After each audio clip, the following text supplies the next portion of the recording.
जिस इंसान को आपने अब तक सोशल मीडिया पर ट्रेंडिंग रील्स बनाते हुए देखा, अब वही मंच पर बैठकर कथा करता दिखाई दे रहा है।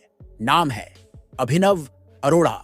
एक समय था जब वह अपने स्टाइलिश वीडियो और ट्रेंडी कपड़ों की वजह से युवाओं में काफी मशहूर हुआ करता था, लेकिन आज वही युवक व्यासपीठ पर बैठा दिख रहा है, भगवा वस्त्र पहने हुए, हाथ में माइक लिए हुए, और चारों ओर श्रद्धालु बैठे सुन रहे हैं उसकी वाणी। लेकिन क्या सच में यह वाणी श्रद्धा के योग्य है?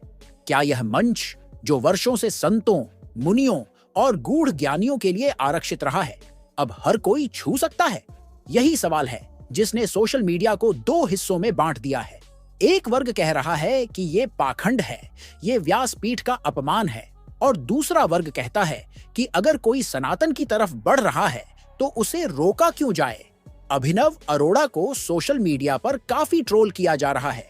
कुछ यूजर्स कहते हैं कि जिस इंसान को न शास्त्रों का ज्ञान है, न संस्कृत की सही उच्चारण पद्धति आती है, न ही उसे व्याकरण का बोध है, वो केवल पॉपुलैरिटी के दम पर धर्म की गहराइयों में उतरने का नाटक कर रहा है। सवाल यह भी उठता है कि क्या केवल कैमरे के सामने भगवा पहन लेना और 2-4 श्लोक रट लेना ही किसी को योग्य बना देता है कि वो कथा करे? एक समय था जब व्यासपीठ पर बैठने से पहले वर्षों की तपस्या, ब्रह्मचर्य, वेदों का अध्ययन और गुरु का आशीर्वाद आवश्यक माना जाता था, लेकिन आज ये परंपरा सोशल मीडिया के लाइक्स और फॉलोअर्स से नापी जा रही है। कहते हैं कि ज्ञान वह नहीं जो दिखाया जाए, ज्ञान वह होता है जो भीतर से जागे।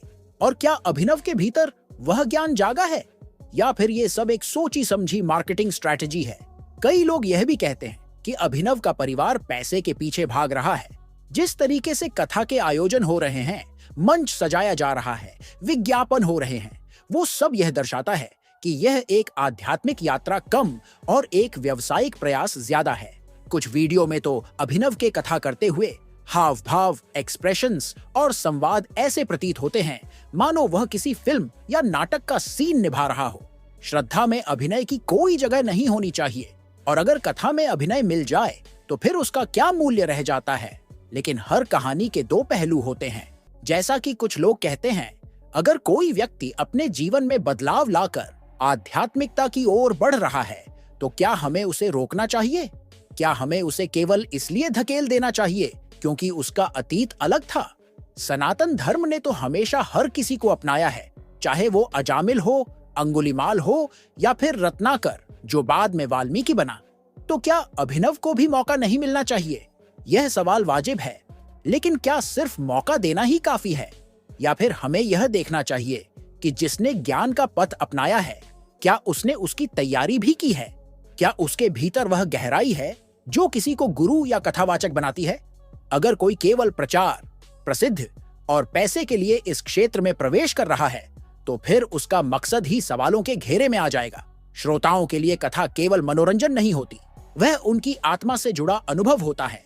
एक कथावाचक की हर बात, हर शब्द, हर श्लोक उनके जीवन को दिशा देने का कार्य करता है, और अगर उस मंच पर बैठा व्यक्ति खुद दिशा भटका हुआ हो तो वह दूसरों को क्या दिशा देगा? आज के समय में सोशल मीडिया का प्रभाव इतना अधिक है कि जो कल तक एक इंस्टाग्राम स्टार था, वो आज भक्तों का गुरु बन बैठा है। लेकिन गुरु बनने की प्रक्रिया कोई आसान राह नहीं है। यह कोई ट्रेंड नहीं है जो कुछ महीनों के लिए अपनाया जाए और फिर छोड़ दिया जाए। यह एक जीवन शैली है, एक तपस्या है, और यही कारण है कि आज भी जब कोई साधु व्यासपीठ पर बैठता है तो उसके चेहरे की आभा अलग होती है, उसकी वाणी में तप की गंध होती है। क्या अभिनव के भीतर वो आभा है? बात सिर्फ अभिनव अरोड़ा की नहीं है, बात उस प्रवृत्ति की है जो सोशल मीडिया के कारण जन्म ले रही है, जहां धर्म भी एक कंटेंट बनता जा रहा है। हर चीज को कैमरे के लिए किया जा रहा है। कथा में भी रील्स की तरह background music, slow motion, emotional expression डाले जा रहे हैं। क्या यह सब जरूरी है? क्या बिना इन सब चीजों के कथा नहीं हो सकती? कई श्रद्धालु ऐसे भी हैं जो कहते हैं कि हमें फर्क नहीं पड़ता कि कौन कथा कर रहा है, अगर हमें शांति मिल रही है तो वही काफी है। लेकिन क्या हम यह सोचने को तैयार हैं कि वह शांति वास्तव में सच्ची है या केवल संगीत, एक्टिंग और माहौल के जरिए पैदा किया गया एक कृत्रिम अनुभव? अभिनव अरोड़ा आज व्यासपीठ पर बैठा है, लेकिन कल क्या वह वही बना रहेगा या फिर किसी और ट्रेंड को पकड़कर आगे बढ़ जाएगा? क्या उसकी कथाएं सनातन के मर्म को आगे बढ़ा रही है या फिर केवल उसकी पॉपुलैरिटी को? कई बड़े कथावाचक, आचार्य और गुरुओं ने इस विषय पर अपने विचार रखे हैं। किसी ने कहा कि यह व्यासपीठ की गरिमा के साथ खिलवाड़ है, तो किसी ने कहा कि हम कौन होते हैं किसी को रोकने वाले। लेकिन सवाल वही है, क्या व्यासपीठ को ट्रेंड से जोड़ना सही है?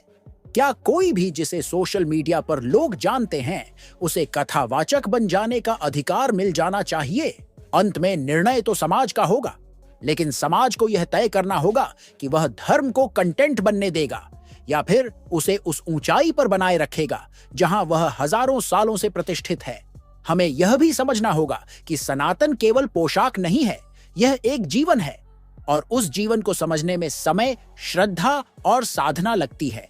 अगर केवल भगवा पहनने से कोई साधु बन सकता तो फिर हर नाटक करने वाला साधु होता। तो आपको क्या लगता है, क्या अभिनव अरोड़ा को कथा करनी चाहिए या फिर यह व्यासपीठ की मर्यादा का उल्लंघन है?